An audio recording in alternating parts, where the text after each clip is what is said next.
Edgeworth box. In the field of exchange, maximum satisfaction of the two consumers can be shown with the help of this diagram. तो जो field of exchange में maximum satisfaction दोनों consumers का, to consumers का, हम with this diagram हम इसको show कर सकते हैं. It is called the Edgeworth box diagram because it was used for the first time in 1881 by E.Y. Edgeworth in his famous book Mathematical Physics. तो ये जो एजवर्थ बॉक्स है इसको 1881 में E.Y. एजवर्थ ने दिया था. उनका एक फेमस बुक था जो कि मैथमेटिकल फिजिक्स था. According to him, if the scale of preferences of the two individuals and the supply of two goods are given, then it is possible to determine two limits of the actual rate of exchange of two goods. तो इसमें क्या है दोस्तों, scale of preference of two individuals, दोनों individuals की बात की गई है. Two individuals and supply of two goods are given. तो हम इसमें क्या कर सकते हैं, हम इसमें जो एक्चुअल रेट ऑफ एक्सचेंज को डिटरमाइन कर सकते हैं. The process will continue till MRS of two goods is equal to the price ratio. ये प्रोसेस कंटिन्यू चलेगा जब तक marginal rate of substitutions of two goods is equal to their price ratio.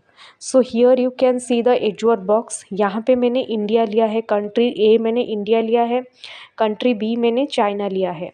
Here you can see the O X and the O Y. Here O dash X dash and O dash Y dash. So India के पास ज़्यादा potatoes हैं वो जो कि ओ A quantity का है और ओ बी क्वान्टिटी का ऑनियंस है. तो ये जो ऊपर की तरफ इंडिफरेंस कर्व जा रहे हैं वो कंट्री मतलब ए का है, इंडिया का है, IR1 IR2 IR2 IR3.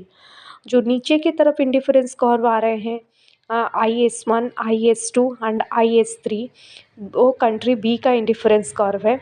और जो ये बीच का जो स्ट्रेट लाइन है इसको कॉन्ट्रैक्ट कर्व कहा जाता है. मैंने यहाँ पे लिखा हुआ है कॉन्ट्रैक्ट कर्व. और यहाँ पे जो एफ पॉइंट है वहाँ पे दोनों का मतलब जो नेगोशिएशन है वो नेगोशिएशंस एक ऑप्टिमम लेवल में है.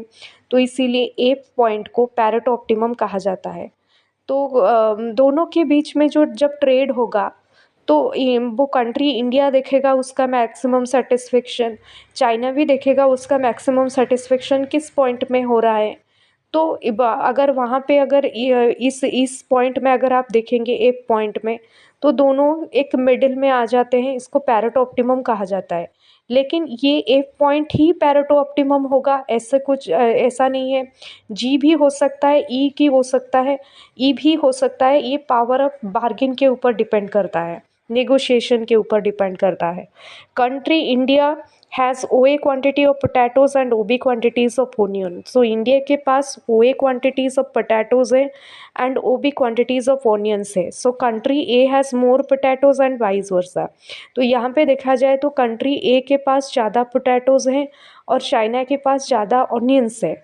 तो इंडिया क्या करेगा, ज़्यादा पोटैटो सप्लाई करेगा और बदले में वो ऑनियंस लेगा. तो इस तरह से जब तक उसके जो marginal rate of substitution between two goods is equal to their price ratio जब तक होगा तब तक ये प्रोसेस चलता रहेगा. तो इसी को एजवर्थ बॉक्स कहा गया है. Thank you so much.